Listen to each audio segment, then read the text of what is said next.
ओम शांति। जीवन में अपने लक्ष्य तक पहुंचने के लिए धैर्य का गुण धारण करना बहुत जरूरी होता है। धैर्य को खो करके यदि हम प्रयत्न करना ही छोड़ दें तो कभी भी सफलता की मंजिल पर पहुंच नहीं सकते हैं। लेकिन उससे पहले हमारे जीवन में बहुत सारी विघ्न बाधाएं आती हैं, परिस्थितियां आती हैं और उन परिस्थितियों में हमें अडिग रह करके अपने धैर्य को बरकरार रख करके आगे बढ़ते रहना है, तभी हम अपनी मंजिल को प्राप्त कर सकते हैं। नहीं तो धैर्य करना ही हम छोड़ दें, प्रयत्न करना ही छोड़ दें तो कभी हमें अपनी मंजिल नहीं मिल सकती है। और कभी कभी हम सोचते हैं कि हम इतना मेहनत करते हैं उसके बाद भी हमें सफलता प्राप्त नहीं होती है, तो अब मेरे बस की बात नहीं, अब हम आगे नहीं बढ़ सकते हैं और ऐसा सोच करके हम उस कार्य को करना छोड़ देते हैं।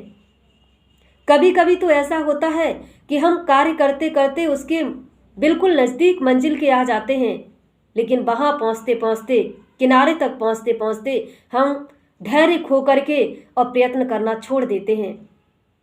सफलता हमारे एक कदम दूरी पर होती है, लेकिन हम वहाँ से अपने धैर्य को खोकर पीछे हट जाते हैं और फिर असफलता का मुंह देखना पड़ता है।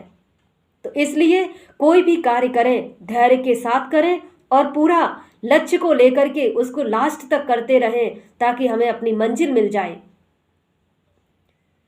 कभी कभी ऐसा भी होता है जैसे कि हम कुछ अच्छा करना चाहते हैं और बार बार मेरे साथ गलत होता जा रहा है और हम सोचते गलत पे गलत हो रहा है, इसलिए अब इस कार्य को हम नहीं कर सकते हैं और ऐसा सोच कर भी हम छोड़ देते हैं। तो इस पर मैं एक आपको बहुत छोटा सा बहुत सुंदर सा उदाहरण देती हूँ कि एक बार एक आम का बगीचा था, उसमें रोज कुछ बंदर आते थे आम खाने के लिए। उस बगीचे का माली जो होता है रोज बंदरों को भगा देता है। एक दिन एक बंदर के मन में विचार आया, क्यों ना हम अपना बगीचा तैयार कर लें, और वो आम की कुछ गुठलियां लेकर आया और वो उसने जमीन के नीचे दबा दी। रोज उसमें खाद पानी देता और रोज तीसरे दिन उस गुठलियों को खोदता, खोलकर देखता और फिर सोचता अभी तो इसमें कुछ उगा ही नहीं, कोई अंकुरित ही नहीं हुआ है, तो फिर उसको छोड़ देता है।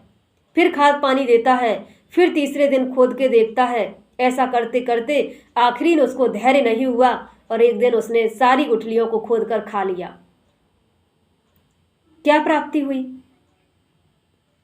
इसीलिए धैर्य की आवश्यकता होती है। उस बंदर को धैर्य ही नहीं था कि जब ये आम का बीज हो जाएगा, सही अंकुरित देगा, उसके बाद पेड़ तैयार होगा, पेड़ तैयार होने के बाद कुछ सालों बाद इसमें फल लगेगा, तब खाने को मिलेगा। हम भी अपने जीवन में ऐसा ही करते हैं, कार्य की शुरुआत करते हैं लेकिन बार बार बीच में खोद कर देखने की जो अभिलाषा होती है वो हमें आगे नहीं बढ़ने देती है। हम चाहते हैं थोड़ा सा काम किया हमें सफलता जल्दी से मिल जाए, लेकिन ऐसा नहीं होता है।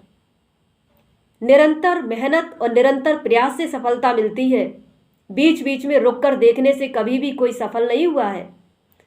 हम जिस कार्य को करें बहुत ही श्रद्धा से, लगन से और विश्वास के साथ आगे बढ़ें, तभी हम कुछ कर सकते हैं। नहीं तो बंदर की तरह हम भी अपनी सारी गुठलियों को खोद कर खा लेंगे तो लास्ट में कुछ नहीं मिलेगा, खाली हाथ ही रह जाएंगे।